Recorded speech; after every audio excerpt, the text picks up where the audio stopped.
నీ తల్లిదండ్రులను నువ్వు సన్మానించకుంటే, నీ బాధ్యత జరిగించడం కాదు వంతుకు గంతేసినట్టు, నువ్వు మంచిగా ప్రేమించకుంటే, నువ్వు రుణం తీర్చుకోకపోతే నీకు ఆ శాపం మిగులుతుంది. చస్తే పరలోకం పోతావేమో, చావు తప్పి కన్నులొట్టబోయి. నీ కొదవనే ఉంటుంది, బ్రతుకంతా ఆ కొదవ ఉంటుంది. నేను లక్షల మందిని చూసిన 30 ఏళ్లలో, నేను చూసిన చాలామందిని ఆ కొదవ ఉంటుంది, ఆ శాపం ఉంటుంది, వెంటనే ఉంటుంది. వ్యభిచారం, నీ శరీరేచ్ఛల తాలూకు తప్పులు. ఇన్న నూరెందుకు పాడు చేసుకోవాలి? నీ శరీరేచ్ఛల తాలూకు తప్పులు చాలా విధాలు ఉంటాయి. ఆలోచించు. చోటిచ్చినావా? అటువంటి పాపానికి శాపం చేతొచ్చింది కదా. అన్యాయం చేసిన ఎవరికన్నా నీకంటే తక్కువ వాళ్ళు, వారిపైన నీకు అధికారం ఉంది. తల్లి, తండ్రి, లేదా స్కూల్ హెడ్ మాస్టర్, లేదా జాబ్లో ఒక బాస్, లేదా ఒక రైతు 200 మందిని కూలి పెట్టుకున్నాడు పంట కోయడానికి. నీ కింద ఉన్న వారి ఎడల నీ వ్యవహారం ఎట్లుంది? న్యాయంగా ప్రవర్తిస్తున్నావా? అది చూస్తాడు దేవుడు. ఏమన్నాడు? కూలివాని జీతం నాకు మొరపెడుతుంది అన్నాడు కదా. జీతం ఎగ్గొడితే ఆ జీతం మాత్రం కాదు, నీ వ్యవహారం, నీ తీరు. నీ అధికారంలో ఉన్నవాళ్ళు నిన్ను దీవిస్తున్నారా? సాడుకు శపిస్తున్నారా? శపించే కారణాలు ఉంటే వాళ్ళకి నువ్వు అవకాశం ఇస్తే, నువ్వు అవకాశం లేకుండా చేసుకో. జక్కయ్య ఏమన్నాడు? నేను ఎవరికైనా అన్యాయం చేస్తే 4 గంటలు చెల్లిస్తా అన్నాడు కదా. ఒకటి సారీ చెప్పడం కాదు, లేదు నేను దీవించేటట్టు చూసుకో. అబార్షన్ చేస్తూ ఉంటారు కదా, హత్య కాదా? మనిషిని చంపుతున్నారు కదా, గర్భంలో చంపితేమి చంపుతున్నారు, శాపమే కదా ఆ కుటుంబానికి. ఇర్మియా 17:5 మనిషిని ఆధారం చేసుకుంటే శాపం అన్నాడు దేవుడు. దేవుని ఆధారం చేసుకొని బ్రతకాలి మనం. అయ్యా సత్యం దగ్గరికి ఇక్కడ చేరేసి వీలుందా చూడు, లేదా నిల్చో ఒక నిమిషం. ఒక ఆదివారపు ఆరాధనలోనట, ఆదివారపు ఆరాధనలో పెద్ద పనులు తలపెట్టాలి దేవుని కొరకని ప్రేరణ అయింది. మీటింగ్స్, గుంటూరు మీటింగ్స్, తన స్థలం ఇది, తన ప్రాంతం ఇది, దీవించబడాలని ఇష్టమైంది. అయితే మీటింగ్స్ కొరకు ఎంతమందిని చందాలు వసూలు చేసినాయా? చందాలు ఎవరి దగ్గర వసూలు చేయలేదండి. నేనైనా అంతే, ఆయన కూడా అంతే. దోచుకోడు, దాచుకోడు కదా. దేవుడు ఆధారం. కూర్చోవచ్చు. దాదాపు 20 లక్షల వరకు ఖర్చు పెట్టినారు. డబ్బు దగ్గరుంటే మొదలు పెట్టలేదు పని, దేవుని ఆధారం చేసుకొని మొదలుపెట్టినారు. చందాలు అనము మేము, మాకు అర్థమైంది ఏంటి, శివారంభం నుంచి నేను నేర్పుకుంది ఏంటి, ఎవడన్నా చచ్చిపోతే దిక్కు లేకుండా వాడిని సమాధి చేయడానికి ఎవరు లేకపోతే సమాధి కొరకు డబ్బు అడుగుతారు చూడు, తోచినంత ఇస్తారు. రూపాయి, అర్ధ రూపాయి, 2 రూపాయలు. అటు శవం పడుంటే ఈసరిస్తారు కదా, అది చందా. దేవుని కొరకు చందాలు అడగకు, అవమానం దేవునికి. బ్రతికున్న దేవుడు నిన్ను బ్రతికిస్తాడు, నీకు బ్రతుకు నేర్పుతాడు. హల్లెలూయా. చూడు, 20 లక్షలు ఆయన ఖర్చు పెట్టినాడు. కొన్నేళ్ల కింద ఓ ప్లాట్ కొనడం దేవుని చిత్తమని దేవుడు తెలిపితే ఒక మనిషిని అడగలే. మా చర్చిలో కూడా 26 సంవత్సరాలు అయిపోయింది సంఘ పరిచర్య. దేవుని మాటనే ఎత్తుతాం, ఒక్కసారి కూడా డబ్బు మాట ఎత్తలేదు నేను. మా చర్చిలో 26 ఏండ్ల సంఘ పరిచర్యలో ఒక్కసారి కూడా డబ్బు మాట ఎత్తలేదు. 44 లక్షలు అవసరం ఉంటే ప్రార్థించిన, ఇంకా 3 రోజులకి ఇవ్వాలి. తెచ్చినాడు దేవుడు వింతగా. నా శత్రువులు కూడా తెచ్చి డబ్బు ఇచ్చినారు. బతుకున్నాడా చచ్చినాడా పట్టించుకొని బంధువులు కూడా వచ్చి డబ్బు ఇచ్చినారు. ఎప్పుడో చర్చ వదిలిపెట్టిపోయిన వాళ్ళు మంచిగా దేవునికి అంటు కడితే కోపం వచ్చి, అంటే వాళ్ళకి నచ్చిన వాక్యం చెప్పాలా? వాక్యం 2 అంచులు గల ఖడ్గం, ఒక అంచు నా కొరకు, ఒక అంచు అందరి కొరకు. అట్లా నచ్చలేదు, కొంతమందికి వదిలిపెట్టిపోయినారు. వాళ్ళు కూడా వచ్చి దేవుని పనికని బాక్స్లో వేసిపోయినారు. ఎవరు ఎంత ఇచ్చినారో కూడా నాకు తెలియద్దని బాక్స్ ఎక్కడో పెడతాను. ఇచ్చింది దేవునికి, దేవునికి తిరిగిస్తాడు పట్టజాలనంత అని నేర్పుతాం. కాబట్టి వాళ్ళు ఎక్కువ ఇచ్చినారు, వీళ్ళు తక్కువ ఇచ్చినారని తెలిస్తే మనిషిని ఏమో కొంచెం పక్షపాతం వస్తుందేమో అని నాకు తెలియకుండా చూసుకుంటా. ఇచ్చింది దేవునికి వారు. దేవుడు ఇస్తాడు, తిరిగి ఇస్తున్నాడు, చెప్తున్నా కదా. వారు దిల్ల చేస్తూ ఉన్నాడు కదా ఆత్మీయ పరంగా. కాబట్టి మేము చందాలు ఎత్తలేదు, కనీసం చందాలు అని అనము. దేవునికి ఇచ్చేది అర్పణ అంటాం. అయితే చందాలు అని చెప్పి దేవుని అవమానపరిస్తే శాపమే వస్తుంది, ఆశీర్వాదం రాదు నీకు. మలాకి 1:14 దేవునికి ఇచ్చే విషయంలో మంచి అర్పించడానికి మంచి పశువు ఉన్నాక గుడ్డిది కుంటిది రోగం వచ్చింది ఇస్తే వాడు శాపగ్రస్తుడు అన్నాడు. అంటే పిసినారితనం దేవుని వైపు, దేవుని ఎడల నీకు శాపం తెస్తుందట. నీ డబ్బు నేను అడగడం లేదు. చూడు, ఇక్కడ చందాలు పడుతున్నారయ్యా, సత్యమన్నా లేదు. నువ్వు వర్ధిల్లాలి, శాప విముక్తి నీకు కావాలని నేర్పుకుంటున్నాం. మలాకి 1:14 ఆ మాట రాసింది. జకర్యా 5:1-4 దొంగతనం చేస్తే, అబద్ధం ఆడితే దేవుని శాపాలు రాసున్న ఒక పత్రం అట. It's a scroll. తోలు మీద రాసేవాళ్ళే కదా, దట్స్ కాల్డ్ ఏ స్క్రాల్. 2 దిక్కుల రాసుందట. దొంగ ఇంట్లోకి, అబద్ధం ఆడే వాడి ఇంటిలోకి ఆ శాపవచనాలు రాసున్న ఆ పత్రం పోతుందట. ఇప్పుడు ఏమవుతుందట, ఆ శాపవచనాలు వారిని చెడగొట్టి పడగొడుతున్నాయట. వాడి ఇంట్లో చెట్టు మొద్దులు రాళ్ళు కూడా పాడవుతాయట. ఇది శాపం అంటే. ఎప్పుడట, దొంగతనం చేస్తే, అబద్ధం ఆడితే. మరి పోవాలి శాపం అంటే ఎట్లుంది? ఎలీషా ప్రవక్తతో ఉన్నవారు ఏమన్నారు? స్థలం సరిపోతులేదు, ఉన్న స్థలం మాకు సరిపోదు, ఇరుకుగా ఉందంటే అడవిలో పోయి చెట్లు కొట్టి మరి స్థలం సిద్ధపరచుకోండి అంటే, ఒక శిష్యుడు వచ్చి అన్నాడు, గొడ్డలి నీళ్ళలో పడ్డది, అప్పు తెచ్చుకున్న గొడ్డలి నీళ్ళలో పడ్డది, ఇప్పుడు ఏం చేయాలంటే ఎక్కడ పడ్డది అని అడిగినాడు. చూపిస్తే, చెరువులో ఎక్కడ పడితే ఏమి, ఇక్కడ పడ్డదని చూపిస్తే ఏ పడవలో పోయి చూపించినాడు. ఆ చెట్టు మొద్దు ఆ నీళ్ళలో ముంచినాడట ఎలీషా ప్రవక్త. అప్పుడు గొడ్డలి తేలిందట. ఈయన గొడ్డలి తేలింది.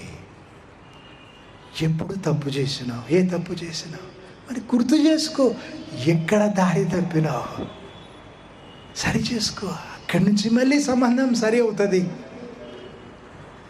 హోల్సేల్ లెక్కలు వద్దు. ఏదో నీకు తెలుసు కదా ప్రభుత్వ, నా తప్పులన్నీ క్షమించాయి పోవు. అట్లాగా చేసినప్పుడు ఒక్కొక్క తప్పు చేసినావు, క్షమాపణ అడిగినప్పుడు దేవుణ్ణైనా మనిషినైనా ఒక్కొక్క తప్పు కొరకు క్షమాపణ అడుగు. ఒక్కొక్క ఇటుక పడితే గోడ సిద్ధమైంది, ఒక్కొక్క ఇటుక తీసే గోడ పోతుంది. ఇదే పద్ధతి. ఎంత విచిత్రం! రాళ్ళు చెట్టు మొదలు కూడా పాడైతాయి అట. మలాకి చూడు, మనిషిని దోచుకుంటే అట్లా అవుతుంది అన్నాడు. దేవుణ్ణి దోచుకుంటే మలాకి 3:8-9 శాపం వస్తుందని చెప్పినాడు కదా దేవుడు. ఇంకొక విషయం, హరి 12 ఏళ్ళప్పటి నుంచి నాతో ఉన్నాడు. దాదాపు 26 సంవత్సరాలు నాతో ఉన్నాడు. చదువుకున్నాడు, సరే పెళ్ళయింది. అయితే దేవుని సేవలో సాయం చేస్తున్నాడు. పెళ్ళైతే వేరే ఇల్లు తీసుకొని ఉన్నాడు, రోజు వచ్చి సాయం చేసిపోతాడు. అయితే తన కులం నాకు తెలీదు. అడిగినా ఎప్పుడన్నా? నాకు తెలీదు. 30 ఏళ్లలో లక్షల మందిని చూసిన, ప్రార్థన కోరి వచ్చినారు, బాప్తిజం తీసుకొని చర్చికి వస్తారు. ఒక్కడి కులం నాకు తెలీదు. యేసు ప్రభు మార్గంలో కులం లేదు. యేసు ప్రభు రక్తంలో కులం అనే విషయానికి విరుగుడు ఉంది. మన దేశంలో ఎన్నో శాసనాలు ఉన్నాయి, కాగితాల మీద మిగిలిపోయినాయి. కులం నిర్మూలం కావాలని శాసనాలు అన్నీ కాగితాల మీద ఉన్నాయి, మనుషులకు అందడం లేదు. కులం అనే విషయానికి విరుగుడు ఇచ్చేది యేసు ప్రభు రక్తమే. అట్లాంటప్పుడు క్రైస్తవుల్లో కులం వచ్చిందా? కులం ప్రకారం సంఘం ఏర్పడిందా? ఆ చర్చిలో నీ కులం వాళ్ళు వస్తారు, యేసు ప్రభు రాడు. దిక్కెక్కడ చస్తే నరకం పోయేది ఉంటే ఈ కథలన్నీ ఎందుకు? హైదరాబాద్లో నకరాలు అంటారు వాటిని. అనవసరమైన పనులన్నీ ఎందుకు? ఆత్మరక్షణ చూసుకోరాదా? బైబిల్ వాక్యం ఉల్లంఘిస్తే శాపమని దేవుడు చెప్పినాడు కదా. మరి యేసు ప్రభు రక్తంలో సమానత్వం ఉంది కదా, కులం ఎట్లా ఎత్తుతావు? సంఘంలో కులం ఎట్లా వస్తుంది? కాబట్టి కులాన్ని బట్టి తప్పక శాపం వస్తుంది. చస్తే వాళ్ళు పోరు పరలోకం. 2 పేతురు 2:19 నువ్వు దేని చేత ఓడించబడతావు, దానికి దాసుడవు అవుతావు. కులం నిన్ను ఓడించిందా, నువ్వు కులానికి దాసుడవు. ఇక నువ్వు మొక్కేది కులాన్నే, అంతే. తాగుడు నిన్ను ఓడిస్తే తాగుడుకు బానిస. ఇక నువ్వు ఆలోచన చేసు, ఏది నిన్ను ఓడిస్తే దానికి నువ్వు దాసుడవు. దాసులుగా ఉండడానికి పిలవలేదు దేవుడు, స్వాతంత్రులుగా ఉండడానికి పిలిచినాడు. కొలస్సై 3:11 యూదుడని గ్రీసు దేశస్తుడని, సున్నతి పొందితే సున్నతి లేకుంటే, లేదా దాసుడని స్వతంత్రుడని తేడా లేదు, అంత సమానం క్రీస్తులో అనే మాట సమ్మరి చెబుతున్నా. సమానం, క్రీస్తులో సమానం. దేవుని వాక్యం చెప్పింది. నువ్వు వేరుగెందుకు బ్రతుకుతావు, వేరెందుకు చేస్తావు? వేరు చేస్తే దేవుని పేరు ఎందుకు ఎత్తుతావు? ఇందా చెప్పినా కదా, కాంట్రాక్ట్ కిల్లర్ చంపే ముందు ఇష్టదైవాన్ని తలుసుకోమంటే యేసయ్యా అంటే, నా దేవుని తలుసుకుంటావేమరా అని వెళ్ళిపోయినాడు దయదలిసి. అబ్బా ఎంత భక్తి అందామా. వాడు పోడు పరలోకానికి. కులం నీకుంటే నువ్వు పోవు పరలోకానికి. అయ్యో నువ్వు నరకానికి పోవద్దని ప్రార్థన కదా, అది నా ఆరాటం. అదే వాక్యం చెప్పేది. ఒక్కరు నశించవద్దు అన్నాడు దేవుడు. మన వంతు చేద్దాం. గలతీ 3:28-29 వరకు. ఇక్కడ అంతే, ఏ తేడా లేదు, ఆడమ్మగా తేడా కూడా లేదని రాసింది. సమానం దేవునికి. క్యాథరిన్ కుల్మెన్ అనే ఆ దేవుని సేవకురాలు 50 సంవత్సరాలు దాటి లోకమంతా ఆడబడింది. దేవుని శక్తి ప్రవహించింది ఆమె నుంచి. ఒకసారి దేవుడు నా వాగ్దానం చేసినాడు, నువ్వు పెంచే ఆడపిల్లలు క్యాథరిన్ కుల్మెన్లా వాడబడతాయి. ఫలితంలో జరిగిన మీటింగ్కి మా చర్చ్ మెంబర్ వచ్చింది. ఆమె పేరు బుచ్చమ్మ. చదువు లేదు, దేవుని నమ్మింది. జానపద గేయాలు రాస్తుంది. చదువు రాకున్నా పాటలు కడుతుంది యేసుప్రభు కొరకు. ఎంత మంచిగా, ఎంత తెలివిగా రాస్తుంది. ఆమె ఫలితంకి వచ్చింది. వచ్చి విన్నది ఆ మాట. చాలాసార్లు చెప్పుంటే ఆమెకు అప్పుడు అర్థమైంది. క్యాథరిన్ కుల్మెన్లా వాడుకుంటాను కదా ప్రభు, మా కాపరి పెంచిన వాళ్ళని, ఈ ఆశీర్వాదం, ఈ వాగ్దానం నాకేమని అడిగిందట. కొన్ని రోజులు అయినాక చనిపోయిన వ్యక్తిని బ్రతికించినాడు దేవుడు. ఆమె ప్రార్థిస్తే నమ్మి అడిగింది కదా, సొంతమైంది వాగ్దానం. చెట్టు పెరగడానికి ఏళ్ళు కావాలి, నువ్వు ఆత్మీయంగా ఎదగడానికి నీ ఆశ కావాలి. ఆశగల ప్రాణాన్ని తృప్తిపరుస్తాడు దేవుడు. నువ్వు ఎంత ఆశపడితే అంత నేను చేరదీస్తాడు. చిన్నప్పుడు ఆశపడ్డ దేవునితో స్నేహం కావాలని నా స్నేహితుడు అని పిలిచినాడు దేవుడు. ఎట్లాగా క్రైస్తవులు నమ్మేటట్టు, దేవుని సేవకులు తొందర నమ్మారు కదా, వాళ్ళు కూడా నమ్మేటట్టు, నాస్తికులు కూడా నమ్మేటట్టు రుజువు ఇచ్చి మాట్లాడినాడు దేవుడు. నా స్నేహితుడు అని పిలిచినాడు. నాకు ఆశ ఉంది, నన్ను చేరదీసినాడు దేవుడు. సరే, ఆశ ఒక్కటి సరిపోదు, ఆశకు నీ ప్రయత్నం జత కావాలి. ఒక్కో పాట ఉంటుంది, ఆశ మాత్రం ఉంది యేసయ్యా. ఆశ ఒక్కటి సరిపోదు, ధర చెల్లించు. దావీదు అన్నాడు, ధర చెల్లించకుండా నేను దేవునికి ఏం అర్పించను. ధర చెల్లించడానికి సిద్ధపడు. నీ వంతు ప్రయత్నం శక్తి లోపం లేకుండా చేయమని, ఏదో నేను ప్రోత్సాహం ఇవ్వను నీకు. శక్తికి మించి ప్రయత్నం చేయి. ప్రభు అక్కడ దగ్గర అయిపోయింది. ఈ క్షణము మధ్యాకాశంలో ప్రభుని కలుసుకుంటాం. గుర్తులన్నీ నెరవేరుతా ఉన్నాయి. మరి ఇంకెందుకు ఆలస్యం చేస్తావు? అవకాశం ఉన్నప్పుడే ఆ నరకం తప్పించుకోరాదా? ఈ రాత్రి వస్తాడేమో ప్రభు, రాడని గ్యారెంటీ ఇస్తావా? అయితే అడుకోకు, దేవునితో అడుకోకు. నీకు తెలిసిన తప్పులు ఉండనివ్వకు, తెలిసిన బలహీనత ఉండనివ్వకు. నీ శక్తికి మించి ప్రయత్నం చేయి. నేను అట్లా బ్రతికి చెబుతున్నా. దేవునితో స్నేహం వీలవుతుంది. అవును, పాతకాలం ప్రవక్తను కాదు, తోలు కప్పుకోలే, గొంగడి కప్పుకోలే, మీ తరం వాణ్ణి. దేవునితో స్నేహం నాకు వీలైంది, నీకు కూడా వీలవుతుంది. చెరదీస్తాడు దేవుడు. పూర్ణ హృదయంతో వెతికితే దొరుకుతాడు కదా. ఆ మాట అడుగు, అబద్ధం ఆడాడు దేవుడు. నీకు దొరుకుతాడు, నీకు పలుకుతాడు. ఈరోజు అడుగు, నాకు కనపడు, నాతో మాట్లాడు. ఈరోజు అడుగు, సిలువలో ఉన్న ఆ ఎక్స్చేంజ్ మొత్తం నేను ఇప్పుడు తీసుకుంటా. పాపం క్షమించు. నేను ముగింపు ప్రార్థన వరకు ఎందుకు ఆగుతావు? అడగరాదా? నా పాపం క్షమించు, నా రోగం తొలగించు, నా ప్రతి శాపము నుంచి విడిపించు, నా దారిద్ర్యం తీసివేయి. ఒక్క అర్పణ చేత పరిశుద్ధపరచబడిన వారిని పరిపూర్ణులుగా తీర్చినావు కదా ప్రభా. నీలా బ్రతుకుతా, నేను నీలా ప్రేమిస్తా, నీ నామాన్ని బట్టి గెలుస్తా ఎప్పుడైనా ఎక్కడైనా. సత్యంలో పరిచయం అయినప్పుడు చెప్పినాడు, ప్రతి సంవత్సరం డైరీలో రాసుకునేవాడట, ఈ సంవత్సరం నేనే గెలుస్తా. చెప్పిన డైరీ పారేయి తగలబెట్టు. ఒక సంవత్సరం కాదు, ఎప్పుడు నువ్వే గెలుస్తావు. ప్రభు నీకుంటే, హల్లెలూయా, ప్రభు నీకుంటే ఎప్పుడు నువ్వే గెలుస్తావు. ఆలస్యం ఎందుకు? ముగింపు ప్రార్థన వరకు ఎందుకు? ఆ సిలువ దగ్గరికి వచ్చి ఆయన సిలువ దగ్గర ఎక్స్చేంజ్ ఆయన ఇస్తున్నాడు కదా, తీసుకోరాదా ఎక్స్చేంజ్? మరుక్షణం ఉంటుందో లేదో కదా. గలతీ 5:1 స్వతంత్రులుగా ఉండడానికి పిలిచినాడు దేవుడు. మరి అవిధేయత చూపగానే ఆహ్వానం శాపానికి. విశ్వాసం లేకుండా దేవునికి ఇష్టలైనట అసాధ్యం.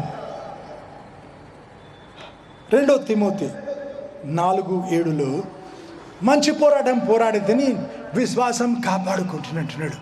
చూడు, రాజ్యాలు గెలిచిన దేవుని కొరకు, పట్టణాలు గెలిచిన దయ్యాలలో కొట్టిన అనడం లేదు. ముగింపులో ఏమంటున్నాడు? ఆఖరి ఊపిరితో ఏమంటున్నాడు? నా విశ్వాసం కాపాడుకున్నా. యుద్ధం అంతా విశ్వాసం గురించి. దేవునిలో వెతుకుతాడు. విశ్వాసం లేకుంటే మెప్పించలేవు దేవుణ్ణి. నీకు అవసరం. మరి అందుకే నీలో విశ్వాసం పడగొట్టడానికి సైతాను ప్రయత్నం చేస్తాడు. యుద్ధం అంతా విశ్వాసం గురించి. The battle is for your faith. కాపాడుకో విశ్వాసం.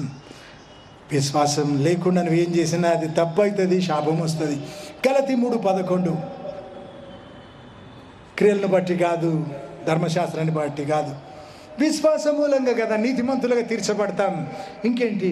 నీతిమంతుడు విశ్వాస మూలంగా జీవిస్తాడు. 2 కొరింథీ 5:7 మనం విశ్వాసం మూలంగా బ్రతుకుతాం, కనబడి చూసే వాటిని బట్టి కాదని రాస్తుంది. రోమా 1:17 మొదటి నుంచి ఆఖరి వరకు విశ్వాస యాత్ర. నీళ్ళ మీద నడక. నేర్చుకునేది వీలు కాదు. పడవలో 12 మంది ఉన్నారు. పేతురు ఒక్కడన్నాడు, ప్రభు నువ్వు నడిచినో కెరటాల మీద నేను నడుస్తా రమ్మన్నాడు. ప్రభు రమ్మనే మాట పేతురుకే. ఆ మాట నమ్మి నడిచినాడు. కొంత దూరం నడిచినాడు, భయపడ్డాడు. అపనమ్మికి వచ్చింది, మునిగినాడు. వెంటనే కదా చేయండి చాలా విశ్వాసం ఎలా భయపడితేవని నీళ్ళ మీద నిల్చోబెట్టినాడు యేసుప్రభు. ఎవరన్నా నీళ్ళలో నుంచి లాగితే భూమి మీద రాయి మీద నిల్చోబెట్టాలి కదండి. అయ్యి బాబాయ్, అంతే కదండి. హాయ్, ఎక్కడ నిల్చోబెట్టినాడు యేసుప్రభు? భుజం మీదనా, తల మీదనా, భూమి మీదనా? ఎక్కడ? మళ్ళీ నీళ్ళ మీద నడిపించినాడు. అంటే అన్నమాట, నీకు ఇష్టమో కష్టమో విశ్వాస యాత్ర అంతే. నీళ్ళ మీద నడక. అది మీటింగ్ మొదలు పెట్టినప్పుడు అయ్యకు తెలీదు ఎట్లా 20 లక్షలు ఎట్లాగా తెలీదు. నమ్మి అడుగు వేసినాడు. దేవుడు 1000 అడుగులు నడిపించినాడు. వనరులు సృజించినాడు. అద్భుతాలు రోజు చేస్తున్నాడు దేవుడు. పనులలో సాయం చేసే వాళ్ళు అంటున్నారట, ఇది దేవుని హస్తం. మొదటి నుంచి ఆఖరి వరకు విశ్వాస యాత్ర. సరే, దేవుని నమ్మి మీటింగ్స్ ఆర్గనైజ్ చేసినారు పాస్టర్ సత్యం గారు. దేవుని నమ్మి నేను వచ్చిన మానవరీతే వీలు కానప్పుడు ఆదుకున్నాడు దేవుడు. విశ్వాస మూలంగా బ్రతుకుతాం. రోమా 14:23 అది విశ్వాస మూలమైంది కాకపోతే అది పాపం అట. పాపం అయితే అది శాపం. ఇక నువ్వు అర్థం చేసుకో. That which is not of faith is sin. చచ్చే ముందు నా విశ్వాసం కాపాడుకున్నాను మురిచినాడు. బ్రతికినప్పుడు విశ్వాసం కాపాడుకోద్దా మనం? కాపాడుకోకుంటే ఎట్లా దేవుని చేరుకుంటాం? చచ్చే ధైర్యం లేకుంటే బ్రతికే ధైర్యం ఉండదు. దేవుడు ఉన్నాడు, నేను దేవుని మెప్పిస్తున్నా అని ధైర్యం ఉంటే, చచ్చే ధైర్యం ఉంటే ఏ క్షణం కళ్ళు మూసుకున్నా దేవుని దగ్గర కళ్ళు తెరుస్తా. అక్టోబర్లో సత్తెనపల్లి వచ్చి వెళ్ళేప్పుడు పెద్ద లోడెడ్ లారీ నేను డ్రైవ్ చేస్తున్నాను. నాకు టాటా ఎక్సా లోడెడ్ లారీ. వాడు కునికినాడు, పడ్డాడు కారు మీద. ఆ గ్లాస్ అంతా పగిలిపోయి కళ్ళకన్నీ ఆ గ్లాస్ పీసులు పడ్డాయి. కళ్ళు చితికిపోవాలి. 2 ఆ డోర్లు చింపేసినట్టు అయిపోయినాయి, బట్ట చింపినట్టు అయిపోయినాయి. పడ్డవాడు మొత్తం పడతాడు. ఇక మొదలైంది. కునికినాడు, పడ్డాడు. ఆడు స్టీరింగ్ ఇటు తిప్పేసినాడు. వెహికల్ నా మీద పడ్డది. మొత్తం పడాలి, ఏదైనా చితికిపోవాలి. దేవుడు చేయి పెట్టినాడు. అంతే. మళ్ళీ నడుపుకొని వచ్చిన ఆ వెహికల్ దాంట్లో ఒక దగ్గర ఆగినాం, దాబా దగ్గర. ఏమైంది కూడా అప్పుడు కొట్టి వెళ్ళిపోయినాడు వాడు. కొంచెం దూరం పోయి ఒక దాబా దగ్గర ఆ గ్లాసెస్ అన్నీ నాతో ఉండి వాళ్ళు తీసేస్తున్నారు. ఆ దాబా బయట కూర్చొని ఇంకో చైర్ మీద పెట్టుకొని టీ తాగుతున్నాను. అక్కడ సర్వ్ చేసే వ్యక్తి, పని చేసే వ్యక్తి వచ్చేసి ఆత్రంగా, ఏమండి ఇక్కడ తాగకూడదండి అన్నాడు. అయ్యో మేమంతా పాస్టర్లేమో, మేము టీ మాత్రమే తాగుతున్నాం, ఏం బాధ? లోపల కూర్చుంటే ఆ గుంపు అంతా అన్ని మాటలు వినబడితే మాకు వద్దు అంటే, హాయ్ బాబాయ్ అబ్రాహం గారండే అంటున్నాడు. మీటింగ్స్కి వచ్చిందండి, నేను చూసిన. మరి బాప్తిజం తీసుకున్నావా అంటే, నేను కొన్ని అడిగినానండి దేవుణ్ణి, అది జరిగినాక తీసుకుంటానండి. అంటే నువ్వు పరీక్ష పెడతావా దేవునికి? శక్తి చూపించు, ఆటాడి చూపించు, నమ్ముతా అంటే ఇప్పుడు జరగదని చెప్పిన. పోయి నా కారు చూసి రాపు అని చెప్పిన. చుట్టూ తిరిగి చూసినాడు, భయపడుతున్నాడు. చచ్చేవాడిని ఇందాక, నాకు భయం కాలేదు, నేను దేవుని దగ్గర పోయేవాడిని. నీ సంగతి ఎట్లా? తీసుకో బాప్తిజం అంటే వచ్చేప్పుడు ఆ బాబా సత్యం అన్న దగ్గరికి వెళ్ళి బాప్తిజం తీసుకుంటానండి. కొంచెం నా కొరకు చెప్తున్నాడు ఏమనిపించింది. కానీ ఇక్కడ నాగిరెడ్డిపాలెం అది, ఆ నాగిరెడ్డిపాలెంలో మందిర ప్రతిష్టకి వెళ్ళినప్పుడు అక్కడ వచ్చినాడు. సత్యం గారు చెప్తున్నారు, ఆయన బాప్తిజం తీసుకున్నాడు, 40 days ఫాస్టింగ్ చేసినాడు, చర్చి కూడా కట్టినాడు అని చెప్తున్నాడు. అంతా కలిపి 3 నెలలు. కాబట్టి విశ్వాస మూలము కానిదైతే అది పాపం, పాపం అయితే శాపం చేత. నీళ్ళుంటే పాకురు వస్తుంది, పాలుంటే మీగడ వస్తుంది, అసలు ఉంటే వడ్డీ వస్తుంది కదా, నీకు ఎసరు వస్తుంది. అట్లాగా అయితే పాపం ఉంటే శాపం తప్పక వస్తుంది. ఎలుకలు లేకుండా చేయాలంటే ఒకటి ఇల్లు దగ్గర పెట్టినాడట. సరే, అది కూడా ఒక పద్ధతి. మందు పెడతాడేమో, ఇంకొకడు బోను పెడతాడేమో, ఇంకేం చేయాలి? చెత్త చెదారం లేకుండా చేయాలి కదా. అవన్నీ ఉన్నందుకు వస్తున్నాయి అవి. సరే, శాపం తీసే అని నువ్వు అడిగే ముందు మరి పాపం క్షమాపణ అడిగినప్పుడు కదా శాపం పోతుంది. శాపానికి పట్టు పోతుంది. ముళ్ళ చెట్టు ఉంది, పైన కట్ చేసిన వేర్లుంటే మళ్ళీ వస్తుంది కదా. వేర్లతో పెకిలించే ఈరోజు ఉండని ఏ పాపం శాపం. రోమా 12:2 లోకం తీరులు శాపం తెస్తాయి, ఈ లోక మర్యాదను అనుసరించక అన్నాడు కదా దేవుడు. ఈ లోకం తీరులు ఉంటే శాపం వస్తుంది. తిథులు నక్షత్రాలు పాటించడం, మంచి రోజు అమావాస్య, ఇక నువ్వు ఆలోచన చెయ్యి. లోకం తీరులు ఉంటే శాపం. మరి యేసుప్రభు శాపం తీసుకున్నాడు శిలువ మీద అంటే ఒక్కసారి ఊహించుకో ఆ దృశ్యం. ఎలాడుతున్నాడు భూమికి ఆకాశానికి మధ్యలో. విశ్వానికి యజమానుడు, సర్వశక్తిమంతుడు, అంత సృజించిన వాడట, బట్ట కూడా కప్పుకోలేదట కదా.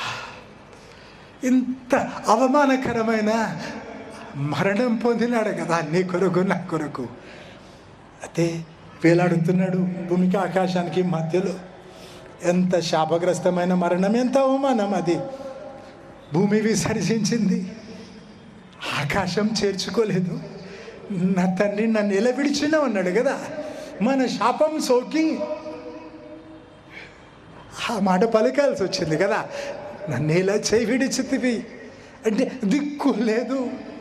He was rejected by earth and refused by heaven. Just imagine. హల్లెలూయా. ఇంత చీకటని గమ్ముకున్నప్పుడు అర్థనాదాలే చేసినాడు కదా.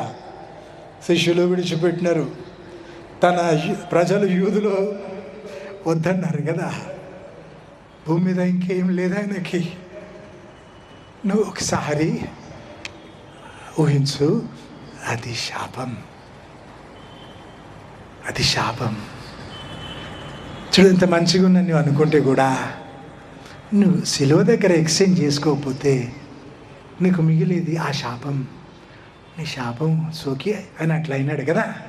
అది శాపం అంటే నీకు అర్థం కావడానికి ఇంకో మాట చెప్పినారు. మరి శాపాలు ఆశీర్వాదాలు ఎట్లా? రాసిన మాటల్లో ఉండొచ్చు, పలికిన మాటల్లో, మనసులో, తలంపులలో కూడా. అయితే తప్పకుండా ప్రభావితం చేస్తాయి మనుషుల్ని. తల్లిదండ్రులు ఉన్నారు, పిల్లల్ని ఏమంటారు? ఎందుకు పనికిరా, తెలియలేదు నీకు, ఎప్పుడైతే నీ బ్రతుకు అట్లనే అవుతుంది. ఒక అమ్మాయి అంట మొట్టిమెల్లు కదా, దాన్ని పింపుల్స్, మొట్టిమెల్లు ఎప్పుడు నీకు పోవు అన్నాడట. పెళ్ళయింది, పిల్లలు 35 ఏళ్ళకి వస్తే కూడా ఇంకా మొట్టిమెల్లు ఉన్నాయంట, పింపుల్స్. చూడు, తండ్రి అనాలోచనగా పలికిన మాట శాపమైంది కదా. టీచర్ అంటదో, స్టూడెంట్ నీకు రాదు చదువు, నువ్వు అధికారంలో ఉంటే, లేదా నువ్వు ఒక పాస్టర్ ఏమో, ఒక బాస్ ఏమో, యజమానుడు పలికితే ఆ మాటలతో నష్టమవుతుంది. నువ్వు ఆలోచించి పలుకు. ఇప్పటి నుంచి నీ మాటలు శాపాలుగా మారద్దు. నీకు విరోధంగా నువ్వు పలికిన మాటలు కూడా శాపాలు అవుతాయి. ఈ బ్రతికి ఎప్పుడు మారదు, ఎప్పుడు ఇంతే అంటావు చూడు. లేదా ఆత్మహత్య ప్రయత్నం చేస్తే ఆ శక్తులన్నీ నేను ఎంటబడతాయి. ముందు దేవునికి క్షమాపణ అడగాలి, కంచె తిరిగి వేయి ప్రభు అని అడగాలి. నేను నీ కొరకు బ్రతుకుతో ప్రభు అని చెప్పాలి. సైతానికి ఆజ్ఞాపించాలి, సైతాన్ని నేను చచ్చిపోను, నేను దేవుని కొరకు బ్రతుకుతా. నన్ను విడిచిపో, నీకు అధికారం లేదు నా మీద, నన్ను విడిచిపో, ఇంకెప్పుడు నాకు రావద్దని ఆజ్ఞాపించాలి. ఇది జరగకుంటే నువ్వు ఎంతమంది దగ్గర తలాప చెప్పినా వాడు ఎంటబడతాడు. ఎప్పుడు చేస్తావు అని చెప్పి పరిస్థితులు కల్పిస్తాడు. అదొక శాపంగా మారుతుంది నీకు. సరే, ఆశీర్వాదాల గుర్తులు. ద్వితీయోపదేశకాండం 28 మొదటి 14 వచనాలలో హెచ్చింపజేస్తా, గొప్ప చేస్తా అన్నాడు. ఫలింపజేస్తా అన్ని విధాల, అంటే పిల్లలు, నిజం, నీ పొలం పంటలు, అభివృద్ధిని చేతి పనులు, ఆరోగ్యం, సమృద్ధి ఇస్తా అన్నాడు దేవుడు. జయం ఇస్తా అన్నాడు. తలగా ఉంచుతా, తొక్కగా ఉంచను, పైన ఉంచుతా నిన్నని చెప్పినాడు కదా. మరి శాపాలంటే వీటికి అంత వ్యతిరేకం అన్నమాట. అవమానాలు, ఇట్స్ బ్యారెన్నెస్, పిల్లలు లేరేమో, లేదా పంటలు పండడం లేదేమో, ముట్టిందల్లా బొగ్గ అవుతుందేమో, లేదా అనారోగ్యం, ఎన్నో విధాల రోగాలు, దారిద్ర్యం వదలకుండా ఉందేమో. అప్పుడు ఇప్పుడు దేవుడు పరీక్షించుకుంటాడు. నిజం, యోబుని కూడా పరీక్షించుకున్నాడు. నేను నీతిమంతుని, నాకెందుకు శ్రమ అంటారు. యోబు నీతిమంతుడు అయినందుకే పరీక్షించినాడు దేవుడు. ప్రతి ఉదయం దర్శిస్తావెందుకు, ప్రతి క్షణం పరీక్షిస్తావెందుకు అని అంటాడు యోబు. ఏం వెతుకుతున్నాడు దేవుడు? నా కొరకే నన్ను ప్రేమిస్తాడా, పూజిస్తాడా అని వెతుకుతున్నాడు. అందుకొరకు ప్రతి ఉదయం దర్శిస్తాడట, ప్రతి క్షణం పరీక్షిస్తాడట. యోబు ప్రేమ నిలిచింది, గెలిచింది. మన ప్రేమ కూడా నిలవాలి, గెలవాలి. కాబట్టి అప్పుడో ఇప్పుడో దారిద్ర్యం కాదు. దారిద్ర్యం వదలకుండా ఉంటే ఆలోచించేదన్న శాపమా? మూల కారణం తెలుపు ప్రభు అని దేవుణ్ణి అడుగుమని. తొలగించుకు, తోకగా ఉంచుతాడు దేవుడు, తలగా ఉంచాడు కదా. కింద ఉంటావు అట్టడునబడి. మరి గుర్తులేంటి శాపానికి? ఇక ఆందోళన ఎప్పుడు, ఆయన ఇంకా డిప్రెషన్ కదా, రోగాలు ఒకటి పోతే ఒకటి వస్తాయి, లేదా కొన్నిసార్లు పోనే పో. ఎంత కష్టపడిన ఫలం చేతికి అందదు. ఒక ఆయన తండ్రి దగ్గర అప్పు చేసి పౌల్ట్రీ ఫామ్ పెట్టినాడు. 6 నెలలు అయింది. ఆ గుడ్లు పెట్టే టైం వచ్చింది. అప్పులన్నీ తీర్చుకోవచ్చు ఆయన. ఆ టైంకి వాళ్ళ నాయన ఒత్తిడి వేసినాడు, ఇప్పుడే వాళ్ళ డబ్బు. ఇక వాళ్ళ నాయన అట్లుంటే ఆయన అట్లనే ఉంటాడు కదా. గబా పోయి గుడ్లు పెట్టే కోళ్ళని అమ్మేసినాడు. కేరళ నుంచి వచ్చిన ఒక ఆయన అన్నీ అమ్మేసుకొని దివాలా తీసి కేరళకి వెళ్ళిపోదాం అనుకున్నాడు. ఆ కోళ్ళు కొనుక్కొని కోటీశ్వరుడు అయిపోయినాడు. చూడు, ఈయన ముట్టిందల్లా బొగ్గ అయింది, మరి ఇంకొకడు ముడితే బంగారం అయిపోయింది కదా. శాపానికి గుర్తు, ముట్టిందల్లా బొగ్గ అవుతూ ఉంటుంది. మరి పెళ్ళి, కుటుంబ వ్యవస్థలు, కష్టాలు, ఇక విడాకులు, లేదా పడకుండా ఉండడం, ఒక కప్పు కింద ఉండి మాట్లాడుకోరు కదా, ముఖాలు చూసుకోరు. ఆర్థికంగా ఎప్పుడు కొరత, లేదా యాక్సిడెంట్స్ అవుతూ ఉంటాయి. వాళ్ళు ఎక్కడుంటే అక్కడ యాక్సిడెంట్స్ అవుతాయి. లేదా వారు ఒక్కొక్క కుటుంబంలో తాగుబోతుతనం, లేదా పాలలో పగలు చంపుకుంటారు, ఇంకా ఆత్మహత్యలు ఎక్కువ ఉంటాయి. కాబట్టి శాపాలకు గుర్తులు కొన్ని చెప్పిన. కాబట్టి ఇప్పుడు ముగింపు ప్రార్థనలు కొన్ని విషయాలు మంచి నేను పలికించి నీతో ప్రార్థన చేయించాలని ఇష్టం నాకు. తాతల కాలం నుంచి వారు చేసిన తప్పులను బట్టి వచ్చినాయి కొన్ని, అయితే నువ్వు కొనుక్కునేవి కొన్ని ఉంటాయి పలికిన మాటలను బట్టి. యాకోబు పత్రిక 4:7 దేవునికి లోబడితే సైతాన్ని ఎదిరించు, సైతాన్ని పారిపోతాడు. ఇది పద్ధతి. నువ్వు దేవునికి లోబడితేనే నువ్వు సైతాన్ని గద్దించగలవు. లోబడ్డం అంటే శిలువ దగ్గరికి వచ్చి ఎక్స్చేంజ్ మొత్తం తీసుకోవడం. ఇలా చెప్పిన శాప విముక్తి కలిగితే రోగాలు కూడా పోతాయి, స్థితిగతులు మారిపోతాయి, దశ తిరిగింది అంటారు కదా. అట్లాగా పరిస్థితి మార్చేస్తాడు దేవుడు. 2 దినవృత్తాంతములు 7:14 నా నామం పెట్టబడిన నా ప్రజలు తమను తాము తగ్గించుకొని ప్రార్థిస్తే క్షమిస్తా అన్నాడు దేవుడు. అయితే God said I will heal their land. దేశాన్ని స్వస్థపరుస్తా అన్నాడు. దేశానికి ఏం రోగం వచ్చింది? శాపమండి. అక్కడ ప్రజల బ్రతుకులను బట్టి ఆ దేశానికి శాపం వచ్చింది. దేవుడు ఏమంటున్నాడు? నేను వాళ్ళను క్షమిస్తా అన్నాక వారి దేశాన్ని స్వస్థపరుస్తా. ఈరోజు ఈ వాగ్దానం స్వాతంత్రించుకుందాం మనం. హల్లెలూయా. మా గుంటూరుని స్వస్థపరచు ప్రభా. హల్లెలూయా. దేవునితో నిబంధన చేసుకుందాం. సిలువ దగ్గర వచ్చి ఎక్స్చేంజ్ తర్వాత దేవునితో నిబంధన చేసుకుందాం. అప్పుడు ఒకసారి మళ్ళీ గుంటూరు కొరకు ప్రార్థన చేద్దాం. వాక్యం అయిపోయింది. సిలువ దగ్గరికి వచ్చి ఎక్స్చేంజ్ అన్నా చూడు, ధర మార్చుకోవడం. అది మా తాతగారు చేసిన పాటలు. మట్టి రూకలన్నిచ్చి మహిమధనంగా ధర మార్చుకుందాం అనే మాట ఉంటుంది. ఎంత బాగుంది అంటే, అయ్య బాబు చిల్ల పెంకులు ఇస్తే బంగారు ముద్దలండి, మంచి బేరమే కదండి. చిల్ల పెంకులు ఇస్తే బంగారు ముద్దలు అంటేనే గొప్ప అంటావు. అల్పకాలం ఉండే చులకరైన శ్రమలు అంతకంతకు ఎక్కువైపోయి మన మహిమ భారాన్ని పెంచుతాయి కదా.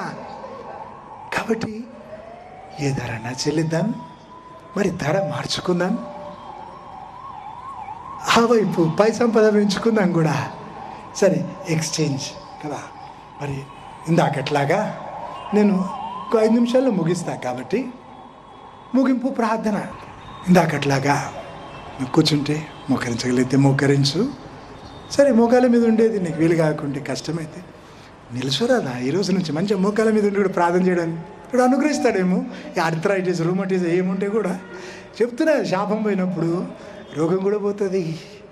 హల్లెలూయా. చేసిలో ఉంటే నిలుచోవాలి కదా. అవును, మట్టి దేవం కొరకు ఇంత చేస్తావు, ఎప్పటికుండే ఆత్మ కొరకైనా చేయొచ్చు కదా. కనీసం ఆలోచించవచ్చు. నీ చేతులు జోడించు, కళ్ళు మూసుకో, తల వంచు. దేవుని ఆధిపత్యం ఒప్పుకోవడం అది కదా. ప్రార్థించు. ప్రభా, సిలువ చెంతకు నేను వచ్చిన, సిలువలో ఉన్న ఆశీర్వాదాలు అన్నీ నాకు ఈ ప్రభా, నన్ను క్షమించమని ఇప్పుడు అడగరాదా? నన్ను పవిత్రపరచు నీ రక్తంతో. తెలిసిన తప్పులు ఒప్పుకో, తెలిసిన బలహీనతలు ఒప్పుకో, వదిలిపెట్టు. గతంలో మళ్ళీ పడ్డవేమో, దేవుని అడగరాదన్నా చేయి పట్టుకో ప్రభా. నేను పట్టుకుంటే నేను చేయి వదిలిపెడుతున్నా, నువ్వు గట్టి పట్టుకో ప్రభా. హల్లెలూయా. అయ్యా, నేను నరకం పోదు, నువ్వు నరకం పోద్దని నీ కొరకు నేను కన్నీళ్లుగా అరుస్తుంటే, మా సంఘమంతా ఉపవాసాలతో గొలుసు ప్రార్థనలు చేస్తుంటే, మీ గుంటూరుకి శాపవిముక్తి అని, నువ్వు నరకం పోవద్దని, ఇక్కడ ఉజ్జీవం రావాలని మేము ప్రార్థిస్తే, నీ ఆత్మరక్షణ కొరకు నువ్వు అడగవా? అడుగు, ఇప్పుడు అడుగు, ఇప్పుడు అడుగు. అయ్యా, నేను నరకం పోద్దని అడుగు. ఇంకేం ఆధారం ఉంది మనకు? సిలువనే కదా. సిలువను బట్టే దేవునితో సంబంధం, దేవునికి చెందింది, మనకు అందేది నిత్య జీవం కూడా. అందుకే సైతాన్ని సిలువ మరిపిస్తాడు, మోసం చేస్తాడు. డినామినేషన్ అంటాడు, నీ నీతి అంటాడు, 1,00,000 చెప్తాడు, సిలువ మరిపిస్తాడు. నువ్వు మర్చిపోకు, సిలువ దగ్గరికి రా. నన్ను క్షమించు ప్రభా అని అడుగు. ప్రతి పాపము నుంచి నన్ను విడిపించు, ప్రతి రోగము నుంచి నన్ను విడిపించు, ప్రతి శాపము నుంచి నన్ను విడిపించు. నా దారిద్ర్యం తొలగించు. నువ్వు తీసుకున్నావు కదా సిలువలు, నా దారిద్ర్యం తీసుకున్నావు కదా ప్రభా. నేను నమ్ముతున్నా, నువ్వు చనిపోయి తిరిగి లేచినావు, నా స్థలమే తీసుకున్నావు, శాపగ్రస్తునిగా చచ్చినావు కదా ఊరి బయట. హల్లెలూయా. నీ నింద భరిస్తూ ఊరి బయటికి వస్తున్న ప్రభా అని సిలువ దగ్గరికి. హల్లెలూయా. ఒప్పుకుంటా, కులం వదిలి పెడతా, బలివేత ఒప్పుకుంటా. చూడు, మా ముత్తాత వెంకట్రామిరెడ్డి అయితే నా పేరు వెనకాల రెడ్డి లేదు. చెత్త అనుకున్నాం, పెంట అనుకున్నాం. నా ఊరని చెప్పడానికి నీకు చెప్పాల్సి వచ్చింది. కులం నీ బలహీనత, నీ పాపం అయితే, నీ శాపం అయితే అది నేను పడగొడుతుంది. కాబట్టి ఇప్పుడు వదిలిపెట్టేయి. నీ బ్రతుకుల మళ్ళీ ఒకసారి కులం ఎత్తకు, అడగకు, కులాన్ని బట్టి అతిశయపడకు.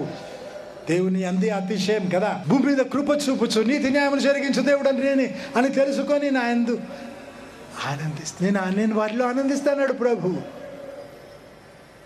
దేవుడే మన ఆనందం, దేవుడే మన అతిశయం. వేరే ఏ అతిశయం ఉన్నా శాపానికి దారి, ఆహ్వానం అది. సరి చేసుకో ప్రభు. ప్రతి గొలుసు తీసే ఈరోజు నా నుంచి, నా కుటుంబం. ఓకే, నీ సంఘం కొరకు కూడా అడగరాదా?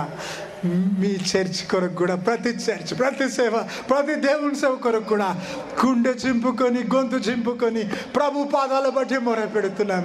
నువ్వు అడుగు. మీ చర్చ్ కొరకు, మీ పాస్టర్ కొరకు.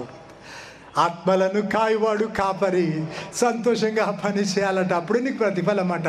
నీ కాపరి కొరకు అడుగు, మనసారా దీవించు. మనస్పర్ధలు ఉంటే సరి చేసుకో. హల్లెలూయా. నా సంఘం సరిహద్దులు విశాలపరచు, ప్రతి శాపం తీసివేయి, ఆత్మల రక్షణ జరిగించు. నీవు ఉండాలి ప్రభా. మా సంఘం సేవలు 30 ఏళ్ళు పూర్తయితే ఇదే అడిగిన దేవుణ్ణి, మా మధ్యలో నివాసం ఉండు ప్రభా అని అడిగిన. నువ్వు అడగరాదా? నా ఆత్మలో ఉండు, మా ఇంట్లో ఉండు ప్రభా, మా చర్చిలో, మా సంఘం సేవలో ఉండు. అలా ప్రతి విధమైన శాపం తీసేయమని ఇప్పుడు అడుగు. నూతన ఆత్మాభిషేకం నా దయచే, నీ ఆత్మతో నడిపించు. పరిశుద్ధ ఆత్మతో నడిపించబడితే వారి దేవుని కుమారులట. ఆత్మీయ పరంగా మునుపు ఎప్పుడూ చూడని ఆశీర్వాదాలు నాకు దయచేయి ప్రభా అని అడుగు. నేను ధర చెల్లిస్తా అని చెప్పు. ప్రభుని యేసుక్రీస్తు నామంలో అడుగుచున్నాను తండ్రి, ఆమెన్ అని పలికి నీ ప్రార్థన ముగించుకో. ఇప్పుడు యేసు ప్రభా, నేను ఈ రీతి బ్రతుకుతానని నీతో నిబంధన చేస్తున్నాను పలుకు.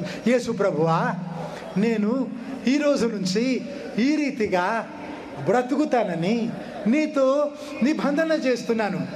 నీకు ఇష్టమైతేనే పలుకు. దేవునితో పలుకుతున్నావు కదా, బొంకొద్దు. దేవుని దగ్గర పలికి ఆడదప్పొద్దు. If you're serious about it, నిజంగా నువ్వు జరిగించదలిస్తే పలుకు. నా బలవంతం ఏం లేదు కదా. ఇంకొక మాట, నాకైతే దేవుని పొందు ధన్యకరం. నీకు బైబిల్ దగ్గర ఉంటే నీ గుండె మీద ఆనించుకొని చెప్పు, నాకైతే. హల్లెలూయా. కొంచెం ఆగండి, కింద ఉన్న బైబిల్స్ తీసుకుంటున్నాను. నాకైతే దేవుని పొందు ధన్యకరం. యేసు ప్రభు నా పాలిభాగం, నా స్వాస్థ్యం, నా సర్వం యేసుక్రీస్తు. నా జీవితంలో మొదటి స్థలం యేసు ప్రభువా నీకే ఇస్తున్నానని ప్రమాణం చేస్తున్నాను. యేసు ప్రభువా, నా ప్రాణం కంటే ఎక్కువగా నిన్ను ప్రేమిస్తానని మాటిస్తున్నాను. అవసరమైతే నా ప్రాణం ఇస్తా కానీ నిన్ను విడిచిపెట్టను. వాక్యం విషయం సర్దుకోకుండా నేను బ్రతుకుతా. ఏ పిలుపుతో నన్ను పిలిచినా, ఏ దారి నన్ను నడిపినా యేసు ప్రభువా ఇష్టంగా నేను లోబడతాను, నిన్ను వెంబడిస్తాను. యేసు ప్రభువా, నీ కొరకు బ్రతుకుతా. నువ్వు చెప్పినట్టే బ్రతుకుతాను, నాకు తోచినట్టు చేయను. యేసు ప్రభువా, ఎప్పుడైనా ఎక్కడైనా నేను నీకు తగ్గట్టు బ్రతుకుతాను. నాకు సహాయం చేయి యేసు ప్రభువా. నా జీవితం ఈరోజు రేపు నా నిత్యత్వం నీతో ముడిపెట్టుకుంటున్నాను. ఇది ఎప్పటికీ నిలిచే తీర్మానం. నా తీర్మానం పైన ముద్ర వేసి స్థిరపరచు ప్రభువా. నా వంతు ధర చెల్లిస్తాను, ప్రయత్నం చేస్తా ప్రభువా. నాకు జయమను గ్రహించు యేసు ప్రభువా. నా జీవితాన్ని బట్టి నీకు ఉన్నత మహిమ కలగాలని కోరుకుంటున్నాను. యేసు ప్రభువా, నమ్మకమైన సృష్టికర్త, నా ప్రాణం, ఆత్మ, శరీరం నీ చేతికి అప్పచెప్పుకుంటున్నాను. నా ఆఖరి ఊపిరి వరకు, నీ రాకడ వరకు తొట్టిల్లకుండా నన్ను కాపాడు. నిందారహితంగా నన్ను నిలబెట్టు. సిలువలోని ఆశీర్వాదాలన్నీ నాకు అనుగ్రహించమని నీవు మోపని కాడి నా నుంచి తీసివేయమని యేసు ప్రభు పేరిట అడుగుచున్నాను తండ్రి. ఆమెన్. ఇప్పుడు అట్లా కళ్ళు మూసుకో. నువ్వు ప్రభు పేరిట పలికి నీ పితరుల కాలం ఉన్నాడు, వారు మొక్కిన శక్తులు ఇప్పుడు నిన్ను వదిలిపోవాలని యేసుక్రీస్తు నామములో ఆజ్ఞాపించు. నువ్వు దేవునికి లోపడ్డావు కదా, సైతానికి గద్దిస్తే వాడు వెళ్ళిపోతాడు. హల్లెలూయా. మా పితరుల కాలం ఉన్నాడు, వారు మొక్కిన శక్తులు నన్ను, నా కుటుంబాన్ని, మా భవిష్యత్తును ఇప్పుడు విడిచిపోవాలని యేసుక్రీస్తు నామములో నేను ఆజ్ఞాపిస్తున్నా అని చెప్పు. నీకు ఇచ్చినాడు దేవుడు అధికారం. వాడు నీ చేతిలో తుపాకీ పెట్టినాడు, నువ్వే పేల్చాలి. మా తాతల కాలం ఉన్నాడు, వారు చేసిన తప్పులను, అన్యాయాలను బట్టి మాకు వచ్చిన శాపాలన్నీ, నాకు, నా కుటుంబానికి వచ్చిన శాపాలు ఇప్పుడు నన్ను విడిచిపోవాలని యేసు ప్రభు పేరిట ఆజ్ఞాపిస్తున్నాను. నా తల్లిదండ్రుల తప్పులు, నా తప్పులను బట్టి, నా మాటలు, క్రియలను బట్టి నాకు వచ్చిన శాపాలన్నీ ఇప్పుడు నన్ను వదిలిపోవాలని యేసుక్రీస్తు నామములో నేను ఆజ్ఞాపిస్తున్నాను. గతంలో ఆత్మహత్య అని నువ్వు పలికిన ప్రయత్నం చేసినప్పుడు చెప్పు, ఆత్మహత్య వైపు నన్ను ప్రేరేపిస్తున్న సైతాను శక్తులు నన్ను విడిచిపోవాలని, ఇంకెప్పుడు నాకు రాకూడదని యేసుక్రీస్తు నామములో ఆజ్ఞాపిస్తున్నాను. సైతానా, నేను చావను, నేను యేసు ప్రభు కొరకు బ్రతుకుతాను. నా పైన, నా కుటుంబం పైన నీకు ఎటువంటి అధికారం లేదు. నన్ను విడిచిపోయే సమయం యేసు ప్రభు పేరిట నీకు ఆజ్ఞాపిస్తున్నాను. ఇప్పుడు దేవుణ్ణి అడుగు, యేసు ప్రభా, నాకు కంచె మళ్ళీ వెయ్యి, నన్ను క్షమించు. ఆత్మహత్యని పలికినందుకు, ఆలోచించినందుకు, ప్రయత్నం చేసినందుకు నన్ను క్షమించు. ఇంకెప్పుడు అట్లా పలకను, ఆలోచించని ప్రయత్నం చేయను. నా కంచె తిరిగి వేయి ప్రభా, నీ దూతలను నాకు సహాయం పంపించు. మరి అట్లాగే పలుకు. ప్రతి విధమైన మంత్రక్రియలు, శాపాలు నన్ను వదిలిపోవాలని యేసుక్రీస్తు నామములో ఆజ్ఞాపిస్తున్నాను. ప్రతి విధమైన బంధకం తొలగిపోవాలని, ప్రతి గొలుసు పగిలిపోవాలని, నేను వర్ధిల్లకుండా నన్ను కట్టి పెట్టిన ప్రతి గొలుసు, నా కుటుంబాన్ని, నా సంతానాన్ని బంధించిన ప్రతి గొలుసు ఇప్పుడు పగలగొడుతున్న యేసుక్రీస్తు నామం తొలగిపోనుగాక. నాకు, నా కుటుంబం, నా సంతానానికి, మా సంఘం సేవకు, మా కాపరికి విరోధంగా ఉన్న మనుషుల ఏడుపులు నేను కూల్చివేస్తున్నా. యేసుక్రీస్తు నామములో మనుషుల ఏడుపులు, మాకు విరోధంగా ఉన్న మనుషుల ఏడుపులు నేను నాశనం చేస్తున్నా. పరలోకపు ఉద్దేశాలు మా ఎడల నెరవేరునుగాక. సిలువలోని ఆశీర్వాదాలన్నీ నాకు, నా కుటుంబం, మా సంఘం, మా సేవ, మా కాపరికి, మా గుంటూరుకి అందునుగాక. పరలోకపు ఉద్దేశాలే మా గుంటూరు ప్రాంతం ఎడల నెరవేరునుగాక. మా గుంటూరు ప్రాంతాన్ని యేసు ప్రభు కొరకు నేను స్వతంత్రించుకుంటున్నాను. యేసుక్రీస్తు నామములో నువ్వు 3 సార్లు పలికి మాట. మా గుంటూరు జిల్లాను యేసు ప్రభు కొరకు నేను స్వతంత్రించుకుంటున్నాను. యేసుక్రీస్తు నామములో. నమ్మితే అరవరాదా గట్టిగా? హల్లెలూయా. గుంటూరు డిస్ట్రిక్ట్ని నేను స్వతంత్రించుకుంటున్నాను యేసు ప్రభు కొరకు, యేసుక్రీస్తు నామములో.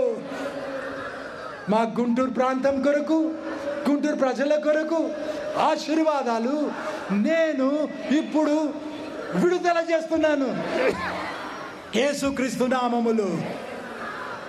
యేసుక్రీస్తు నామములో మా గుంటూరు ప్రాంతంలో, గుంటూరు ప్రజలలో దేవుని భయం నూతనంగా కలుగునుగాక, ఉజ్జీవం రగులునుగాక. హల్లెలూయా. అట్లా కళ్ళు మూసుకో, హల్లెలూయా అని పలుకుతా ఉండు. హల్లెలూయా, హల్లెలూయా, హల్లెలూయా. నా కొరకు వనరులు సృజించబడునుగాక అని పలుకు. నా దారిద్ర్యం తొలగిపోనుగాక, నా కొరకు వనరులు సృజించబడునుగాక. ఆత్మీయంగా, ఏ పరంగా మేము ఎప్పుడూ చూడని ఆశీర్వాదాలు నాకు, నా కుటుంబం, మా సంఘం సేవ, మా గుంటూరు ప్రాంతం, మా గుంటూరు ప్రజలకు అందునుగాక యేసుక్రీస్తు నామములో. మునుపెప్పుడూ చూడని ఆశీర్వాదాలు ఆత్మీయంగా, ఈ పరంగా నాకు, నా కుటుంబం, మా సంఘం సేవ, మా కాపరి, మా వంశాలు, మా ప్రాంతాలు, మా గుంటూరు ప్రాంతానికి, మా గుంటూరు ప్రజలకు ఆత్మీయంగా, ఏ పరంగా మునుపెప్పుడు చూడని ఆశీర్వాదాలు ఇప్పుడు అందునుగాక యేసుక్రీస్తు నామములో. హల్లెలూయా. ఒక్క నిమిషం, 2 నిమిషాలు హల్లెలూయా అని పలికి ముగించుకుందాం ఈ ప్రార్థన. స్తుతుల మీద దేవుడు ఆసీనుడు అవుతాడట. స్తుతుల సింహాసనం వేద్దాం దేవునికి. స్తుతుల సింహాసనం వేద్దాం. మన జీవఫలం అర్పిద్దాం దేవదేవునికి. హల్లెలూయా అని పలుకుదాం. గట్టి పలుకు. పోట్లాడితే అంత అరుస్తావు. దేవుని ఆరాధించడానికి ఏమైంది? మోమాటమా? హల్లెలూయా, హల్లెలూయా, హల్లెలూయా, హల్లెలూయా, హల్లెలూయా. పరమందు ఆసీనుడు వగు మా పరలోకపు తండ్రి, హల్లెలూయా. We thank you, Lord. We give you all the glory. పరమందు ఆసీనుడు వగు మా పరలోకపు తండ్రి, మీ పరిశుద్ధ నామమునకు మహిమ కలుగునుగాక. మీ ఆజ్ఞ మేరకు ఈ చోట వచ్చి నిలిచినాను ప్రభా. మీ ఆత్మ కార్యం కొరకు మీ స్తోత్రం.